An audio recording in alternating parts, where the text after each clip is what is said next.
Le ministre de l'Intérieur, Bernard Cazeneuve, évoque un devoir humanitaire à Calais. C'est difficile de lui donner tort.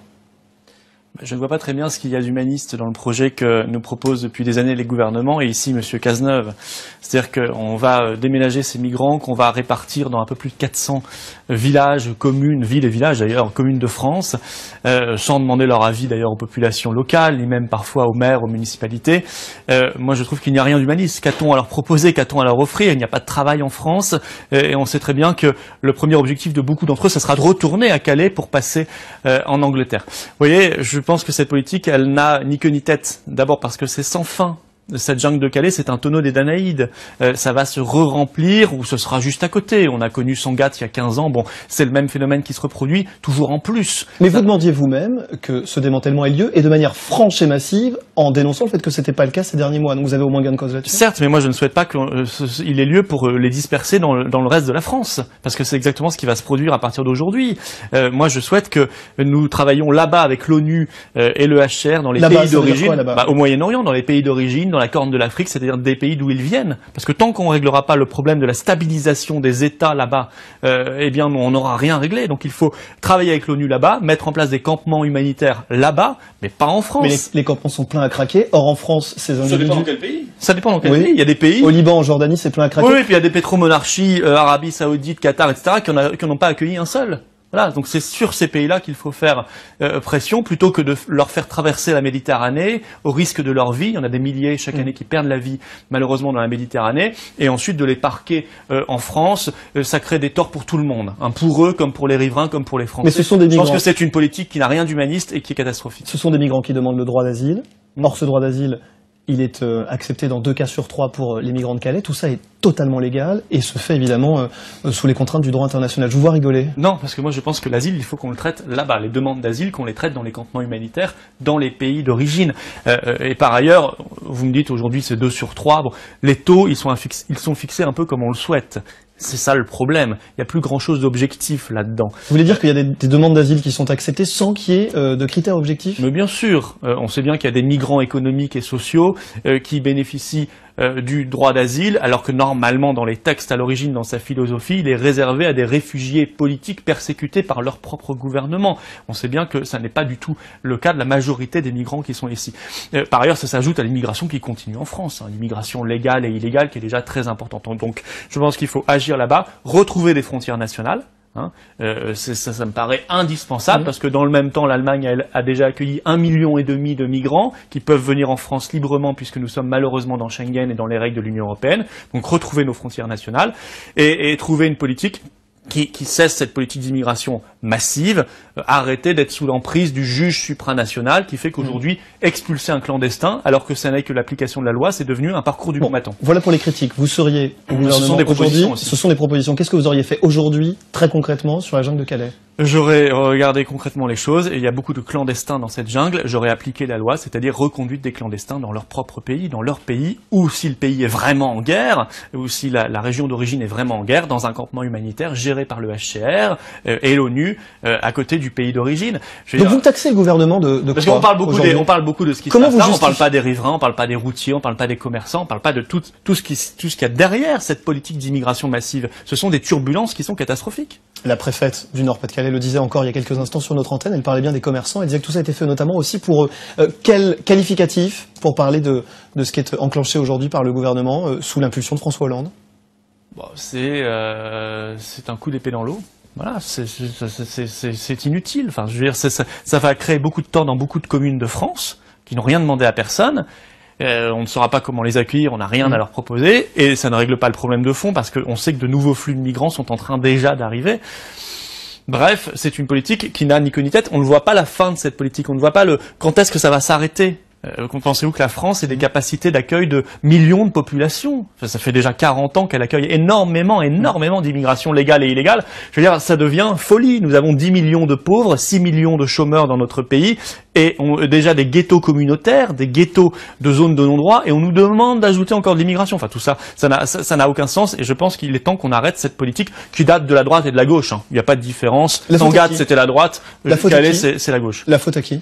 Voilà la faute à ces gouvernements qui ont décidé que la France devait être ad vitam aeternam, peut-être jusqu'à extinction, jusqu'à disparition, une terre d'immigration massive, et qu'elle n'ait pas de frontières, qu'elle n'ait pas de souveraineté nationale. Vous parlez de terre d'immigration massive aujourd'hui, vous êtes le seul à le dire?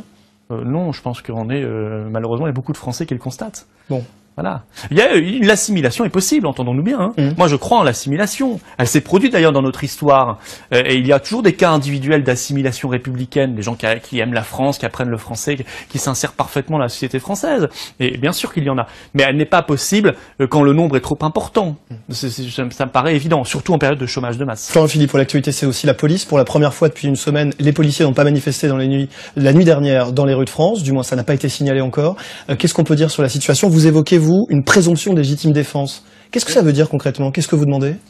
Nous demandons à ce que le régime de la légitime défense des policiers soit au moins aligné sur celui des gendarmes. C'est-à-dire qu'ils ne craignent pas, au moment de se défendre, parfois pour leur propre sécurité ou leur propre vie, de se retrouver immédiatement en garde à vue, puis mis en examen, puis condamnés parce qu'ils auraient levé le petit doigt face à un criminel. Ça a été modifié dans une loi du 3 juin 2016. C'est très très faible, je sais, mais c'est très très faible et ça n'a quasiment rien changé. Et c'est une de leurs grandes revendications et nous la portons depuis des années. Il n'y a pas que cela. Il faut reconstituer les 12 500 effectifs supprimés, policiers et gendarmes, supprimés du temps de Nicolas Sarkozy, qui n'ont pas été du tout totalement réaffectés par François Hollande. Donc il faut s'y atteler. Puis je veux dire, je pense que les policiers, comme tous les Français, d'ailleurs aujourd'hui, comme une large majorité de Français, les gendarmes aussi d'ailleurs, sont exaspérés de voir qu'ils arrêtent, ils font un gros boulot, ils arrêtent des délinquants, ils arrêtent des criminels, ils les conduisent dans le bureau du juge, et la plupart du temps, ceux-ci sortent 3 heures après, libres, après s'être fait gronder ou taper sur les doigts. Dans vos propos, ce laxisme, il est démotivant pour les policiers. Florent Philippot, dans vos propos, il y a aussi des visées électoralistes, vous ne pourrez pas dire le contraire, puisque le patron le Parti socialiste dit lui-même qu'il y a de plus en plus de personnes qui votent Front National chez les policiers et que ça pose un petit problème. On parle de manipulation pour certains. Les commissariats ne seront jamais des salles de meeting. C'est ce qu'a dit ce week-end le patron des policiers, Jean-Marc Falcone. Ça s'adresse à vous, hein. Le patron des policiers. Ça s'adresse à vous. Le patron des policiers ferait bien d'être aux côtés de ces hommes. Voilà. Au lieu de leur faire la leçon, au lieu de les critiquer en permanence, le patron des policiers, il se soumet ou il se démet. Donc, il pourrait se démettre s'il n'est pas content, sinon il se soumet, et c'est-à-dire qu'il Vous lui demandez de partir. Mais si son seul travail consiste à taper sur ces hommes, il n'est pas à la hauteur de sa fonction, je le dis très clairement, hein. Par contre, ça veut dire quoi? Moi j'attends d'un directeur général de la police nationale qu'il porte l'intérêt de ces hommes, qu'il les défende, notamment face à un pouvoir politique qui les méprise depuis si longtemps, plutôt que de leur tirer dans le dos, comme le font déjà les responsables politiques depuis tant d'années. C'est ça que je lui demande. S'ils ne se sont pas capables de cette mission-là, il peut la laisser à quelqu'un d'autre. Il y a plein de personnalités extrêmement compétentes dans la police. Quant au reste, oui, il y a beaucoup de policiers qui votent Front National. Il y a d'ailleurs beaucoup de Français, tout simplement, qui votent Front National, et même de plus en plus qui comptent voter Marine à la présidentielle. Mais c'est logique. Ils votent pour l'intérêt national. Ils votent pour un parti politique qui a des solutions, qui ne verse pas dans le laxisme comme l'UMP ou le Parti socialiste aujourd'hui. Alors on parle de la présidentielle. Combien d'électeurs du Front National vont participer à la primaire à droite? Je pense très peu. J'ai reçu 2-3 courriels d'électeurs qui me disaient est-ce que pour une raison tactique, pour aider Marine, est-ce qu'il faut y participer en votant pour tel ou tel? Ce sont des votes tacticiens. Mais je pense qu'au-delà de ça, d'ailleurs ça sert à rien parce que ces votes tacticiens s'annulent la plupart du temps, ce n'est pas notre affaire. Moi je ne recommande pas du tout à nos électeurs, à nos sympathisants d'y participer. Cette primaire n'est pas très intéressante. Elle tire la vie politique vers le bas. Au FN, il n'y aura pas de primaire. On a en revanche le début d'une campagne qui est censée démarrer tout début février. 10 meetings seulement qui sont programmés pour Marine Le Pen. Elle a à ce point confiance qu'elle n'a pas besoin de se lancer dans la bataille au même moment que les autres? Les autres ne se lancent pas dans la bataille, ils n'ont toujours pas de candidat. La primaire a quand même commencé depuis un petit moment. Non, mais d'accord, mais ils ont 7 candidats, je crois, pour l'instant. Oui. Mais pour Marine Le Pen? Ou 6,5, parce qu'il y en a un sur les 7, on ne sait pas s'il va se maintenir. Monsieur Poisson. Nous, au moins, nous avons une candidate et nous faisons des conventions thématiques. Nous avons fait des conventions. Bien sûr, mais ça démarre. Sur les seniors, sur l'école. Ça démarre après les autres, ça démarrera après les autres. Mais on va déjà démarrer quand on connaîtra nos adversaires. Grand malin qui, aujourd'hui, pourra nous dire qui sera le candidat de l'UMP et qui sera le candidat du Parti socialiste, il y en a un. Donc on attendra déjà d'avoir nos adversaires. Et puis, vous savez, nous travaillons maintenant. Pendant que eux se déchirent dans des batailles d'ego, nous faisons des conventions sur l'écologie, la santé, le terrorisme, l'école, les seniors tout récemment, la dépendance, les petites retraites, ces questions très importantes. Et nous allons continuer.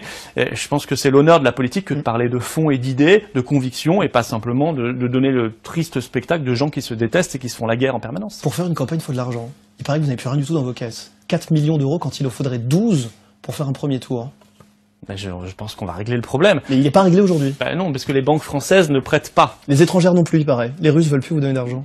Mais je ne sais, oui, peut-être, je ne sais pas. Vous ne savez pas. C'est pas moi qui suis en charge de ce dossier au sein du Front National. Mais en tout cas, les banques françaises, on est en France, donc il serait bien qu'il y ait une loi qui oblige un établissement bancaire français, au moins désigné par la Banque de France, à prêter aux candidats à l'élection présidentielle. Je veux dire, un forfait en toute transparence, qu'on mette en place cette loi, parce qu'aujourd'hui, il se trouve que c'est vrai qu'on n'est pas l'ami du système financier mondial, hein, on n'est pas les grands amis des banques, comme les autres, on ne les cajole pas, on estime qu'elles doivent faire leur boulot et non pas se servir, et non pas jouer au casino, donc peut-être qu'on le paye, mais en tout cas, il serait bien que nous puissions être financés, oui, c'est la moindre des choses en démocratie. Florent Philippot, tous les matins, on a une question off, mais devant les caméras.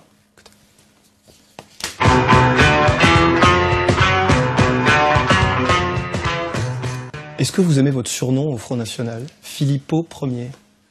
Ah, je savais pas que c'était mon surnom. Vraiment? Ouais. On le lit dans la presse partout. Vous lisez pas la presse alors? Non, Non. mais on doit le lire. À mon avis, on l'entend que dans la presse parce que je l'entends pas au Front National. Mais d'autres sont moins aimables. Moi, je vous parle de Philippot Ier. Est-ce que ça vous plaît? Oui, bon, ce sont des articles de presse qui disent cela. Ce sont des surnoms donnés. Faudrait vous appeler comment par des journalistes aujourd'hui? Vous ne serez pas le directeur de campagne de Marine Le Pen. Et non. On pensait que vous alliez. Ah non, mais j'ai pas demandé à l'être. Ouais. Je l'ai déjà été et j'aime beaucoup David Rachline qui fait déjà un travail remarquable. Voilà, donc non, moi j'essaie de travailler au bien de mes idées pour faire entrer Marine Le Pen. Et pas celle du FN. Bah si, ce sont les mêmes, donc ça tombe bien. Et de faire entrer. Certains disent pas toujours ça. Faire entrer Marine. Vos idées sont celles du FN. On peut dire ça aujourd'hui. Bah, sinon, je ne serais pas vice-président du Front National si je n'épousais pas le projet du Front National. Après, chacun a sa sensibilité, mais bien sûr. C'est quoi votre sensibilité aujourd'hui? Moi, je suis gaulliste. Voilà. Donc, je ne demande pas au Front de l'être entièrement, mais moi, je suis gaulliste. C'est-à-dire que je défends avec vigueur la souveraineté nationale, la grandeur de la France, l'idée de résistance, une certaine idée de la France. Voilà. Et le gaullisme, c'est toujours, bien avant que j'arrive d'ailleurs au Front National, quelque chose qui m'a motivé au plus profond de moi-même. Ce qui fait qu'aujourd'hui, par exemple, je salue, puisque je sais que le général les aimait beaucoup, je salue les Wallons qui résistent face au traité avec le Canada, le CETA, traité de libre-échange, l'épouvantable traité de libre-échange Union Européenne-Canada. Ils ont raison de bloquer plein de commerces. Et ça veut dire non, ils ont raison, eux, d'être encore une démocratie. Il est incroyable que les Français n'aient pas eu leur mot à dire sur un traité qui va donner des tribunaux d'arbitrage aux multinationales, qui va nous imposer les OGM, le bœuf aux hormones. C'est le petit frère du TAFTA, hein, le traité transatlantique, qui n'est pas du tout enterré avec les États-Unis. Donc que les Wallons tiennent bon, ils seront, puisque c'est un peuple francophone, ils seront l'honneur de la France. Voilà, ils seront l'honneur de la France. Ils doivent décider d'ici ce soir. Et je suis incroyablement pas surpris, mais étonné de voir l'Union européenne dire on met un ultimatum sur la Wallonie. On nous avait dit l'Europe c'est la paix. Et vous voyez comment l'Union européenne parle aujourd'hui. Elle parle d'ultimatum, elle parle de menaces, elle parle de sanctions. Cette machine est folle, cette machine est totalitaire. Juste d'un tout petit mot, on voulait vérifier. Il paraît que vous êtes incollable sur les chiffres et il paraît que vous connaissez par cœur le prix du baril de pétrole. C'est vrai ou pas? Ah, aujourd'hui, je sais pas, ça remonte un peu, il paraît. Combien? Je sais pas combien il est, 46 ou non, je sais pas. 51,8. 51. Bon, allez. Un petit peu de retard. Merci d'être venu nous voir. L'essentiel de l'info tout de suite avec Hortense.